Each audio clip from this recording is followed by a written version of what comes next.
अस्सलामु अलैकुम वरहमतुल्लाहि वबरकात। क्या अब भी वक्त नहीं आया कि हम अपने अलावा दूसरों का भी ख्याल करें? जब मस्जिदें खाली हैं, नमाजें नहीं हो रही, इज्तिमाई तरावीह नदारद है, ईद की नमाज शायद मुमकिन न हो, तो फिर शॉपिंग क्यों? जरा सोचें, इस महामारी के दौर में धोखा बिल्कुल ना खाएं, पैसे बचाएं, हालात अल्लाह करे बेहतर हो, किसी के सामने हाथ ना फैलाना पड़े। अपने भूखे प्यासे भाइयों के लिए अपने दिलों को खोल दे। मर्तबा नया कपड़ा, नया जूता, नया सामान व आराइश ना हो तो कुछ फर्क नहीं पड़ेगा। लेकिन आपका अगर यही पैसा किसी एक खानदान के 2 वक्त की रोटी का इंतजाम कर सके तो जान लीजिए ये आपके लिए बहुत बड़ी कामयाबी है।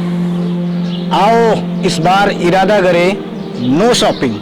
Save money for others, save money for brothers, save money for future. हम सुकून हाइट्स मुमरा महाराष्ट्र के रहने वालों ने इस बार ये तय किया है कि इस ईद पर हम कोई शॉपिंग नहीं करेंगे और हमारे मुस्तहिक हम वतनों के लिए इमदाद करेंगे। ईद आई है मेरे दोस्त, तुझे क्या भेजूं? चूड़िया कांच की या फूल का गजरा भेजूं? जी नहीं, इस मर्तबा ईद सादगी से, सादगी से और सादगी से।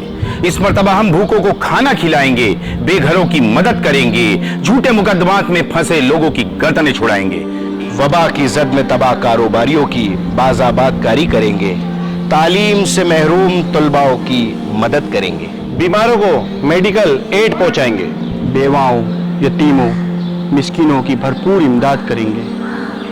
मेरी ईद सादगी से, सादगी से, सादगी से, सादगी से, सादगी से, सादगी से, सादगी से, सादगी से, सादगी से, सादगी से, सादगी से, सादगी से, सादगी से।